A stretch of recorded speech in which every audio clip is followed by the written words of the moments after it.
আলোচনা ভিডিও নিয়ে আমাদের মাঝে হাজির হয়েছি। সেটি হচ্ছে আমরা হিলকুল হুজুর কি বুঝাই বা হিলকুল হুজুর কি সেটি আমরা আজকে সংক্ষেপে জানবো।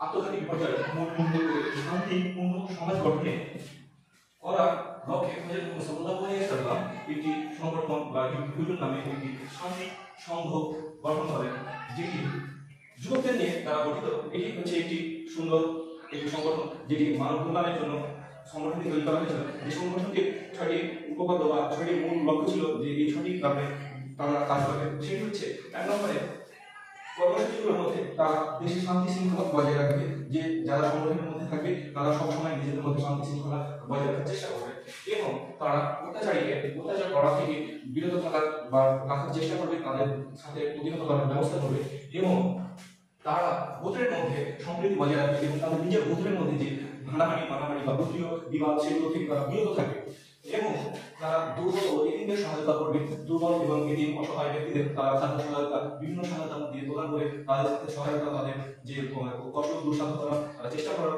এটি লক্ষ্য রেখেছিল এবং তারা অত্যাচার করবে না, নিজেরা করবে না এবং অপরকে করা থেকে তারা একটি বিরাট বিপর্যয় বা ভূমিকা থেকে তারা এটি ভূমিকা পালন করবে এবং বিদেশি বণিকরা বা যারা আরবে ব্যবসা বাণিজ্য করতে আসবে তাদের যে যান মাল বা তাদের যে কষ্ট আবস্থান তারা কোনো প্রকার হাঙ্গামা করবে না এবং তারা তাদেরকে রক্ষা করার চেষ্টা করবে।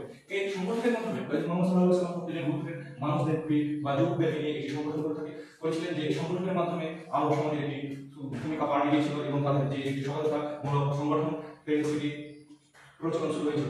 এটি যুগ যুগ ধরে আগে চলে আসছে। আমরা এই সংগঠনের মাধ্যমে আমরা শিক্ষা পেয়ে থাকি। আমাদের সমাজের যে শিক্ষা বৈশিষ্ট্য আমাদের যুবকদের উৎসাহিত করা, এইটির মাধ্যমে আমাদের যুবকরা সামনে একটি সহায়তা প্রদান করে থাকে এবং দুর্বল মানুষদের প্রতি তারা সহায়তা করে থাকে।